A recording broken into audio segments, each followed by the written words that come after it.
সারা দেশে জমজমাট কোরবানির পশুর হাট। ময়মনসিংহর মুক্তাগাছা থেকে এ বিষয়ে জানাতে সরাসরি যুক্ত হচ্ছেন সহকর্মী ইমতিয়াজ আহমেদ। ইমতিয়াজ, হাতে দাম নিয়ে আসলে ক্রেতা বিক্রেতারা কি বলছেন, আর এবার গরুর দাম কেমন, কিছুটা কমেছে কিনা আমাদেরকে জানাবেন।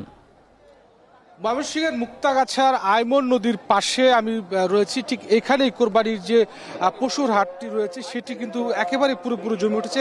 বলতে গেলে শেষ বেলার যে কোরবানির পশু বিক্রি সেটি কিন্তু পুরোপুরি জমে উঠেছে এবং আমরা দেখতে পাচ্ছি দুপুরের দিকে আমরা যখন ছিলাম এখানে সেই সময় আমরা যেটা দেখতে পেরেছিলাম যে বেচা বিক্রিটা কিছুটা কম ছিল, ক্রেতার সমাগম কম ছিল, কিন্তু যত আসলে বেলা গড়াচ্ছিল সন্ধ্যা এবং এখন রাত হয়ে যাচ্ছে, এখন প্রায় 8টা উপরে বাজে, আমরা দেখতে পাচ্ছি যে এখনো কিন্তু ধুম বেচা কেনা চলছে কোরবানির পশুর এই মুক্তাগাছা নতুন বাজার হাটে।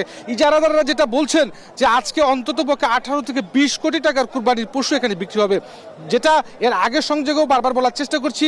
গত কয়েক বছরের তুলনায় কিন্তু কয়েক গুণ বেশি এবার কিন্তু কোরবানির পশু সরবরাহ হয়েছে এই হাটে, এবং যার কারণে 30 থেকে 40 হাজার টাকা পর্যন্ত বিভিন্ন গবাদি পশু কোরবানির পশু কিন্তু কমে কিনে নিয়ে যেতে পারছেন। আমরা প্রতি বছর যে যারা কোরবানির পশু কিনতে আসে, যারা ক্রেতা রয়েছে, তাদের কাছে যে অভিযোগটি শুনি অনেক দাম থাকে, সেই জায়গা থেকে অনেকটা স্বস্তি কিন্তু এবার পেয়েছে এবং অনেকেই 80,000, 85,000, 70,000 টাকা, 90,000 টাকা এর মধ্যে কিন্তু বেশিরভাগ দেশি জাতের যে ষাঁড় গরুগুলো রয়েছে সেগুলো কিন্তু কিনে নিয়ে যেতে পারছেন। এবং এই হাটটি বিভিন্ন উপজেলা জেলা থেকে যেহেতু মোটামুটি এখানে যারা গৃহস্থ রয়েছে, পাইকার ফড়িয়া রয়েছে, তারা যেহেতু এখানে কোরবানি পশুগুলো তুলে এখান থেকে তাদের গরু কোরবানি পশুগুলো কিন্তু কিনে নিয়ে যান, এবং যার জন্য কিন্তু এইখানে দেশি গরুর একটা চাহিদা রয়েছে। সব মিলিয়ে এখনো পর্যন্ত বেচা কেনা চলছে। তো এই ছিল আমার কাছে ময়মনসিংহ থেকে কোরবানি পশু হাটের বেচা কেনা সর্বশেষ খবর।